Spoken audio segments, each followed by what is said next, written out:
morning, everybody. I wish we were at church together, but since we can't be, this is a pretty cool alternative. I know things are so different than they were just a few weeks ago, and I'm so glad to be able to talk with you on Facebook this morning. I want to share something with you today that Jesus wants us to do all the time, but especially now that things aren't normal. Now that we aren't going to school and we're not seeing our friends, we're trying to stay home as much as possible and not get out much. As I'm sharing the story with you, I'm going to stop a few times and cut some paper. I want you to see if you can guess what it is that I'm making. As Jesus traveled around the countryside, crowds would gather to see him wherever he went. All right, so here's our first cut.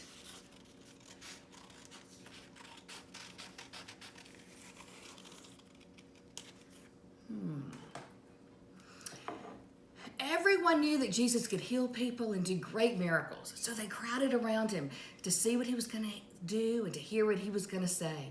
And when Jesus taught, he told people how God wanted them to live.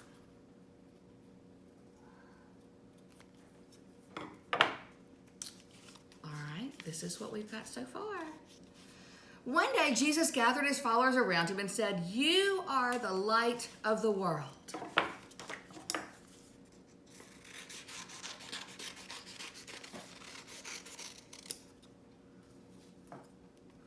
And in Bible times, they didn't have street lights or headlights or flashlights like we do today.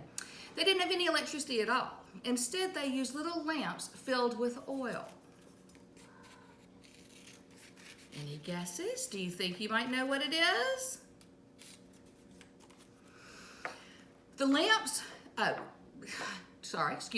In Bible times, they used the lamps and they had wicks in them that burned just like the wick on a candle. So for today's story, we're going to use a candle. So here, we slide that in there. Here is our candle. Anybody guess it right? Did you know what we're making? So these lamps that would burn, that they would use just like this candle here, made them think, when Jesus said, "You are the light of the world," he meant that his followers should shine with God's love. There are lots of sad people in our world today, just as there were a lot of sad people back when Jesus was on earth. And sad people feel that the world is dark and gloomy. And can you think about a time when you felt sad and dark and gloomy? You can tell whoever it is who's with you this morning.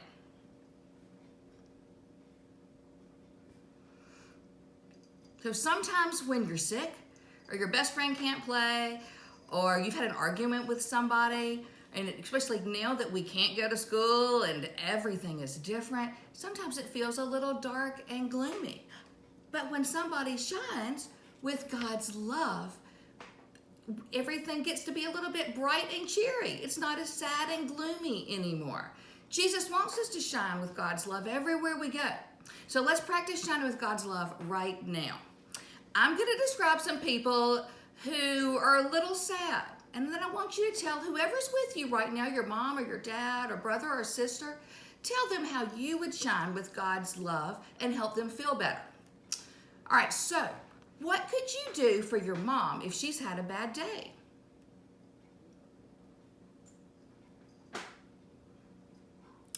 All right, what could you do for your older neighbors who are lonely while their families can't come visit them right now?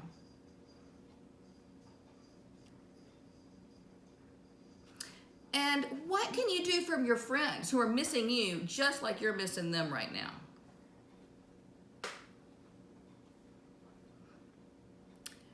I know you all have some great ways to shine God's love to others. And this week, I want you to remember that Jesus says we're the light of the world. Now, will you pray with me as we close? Dear God, thank you for teaching us about your love.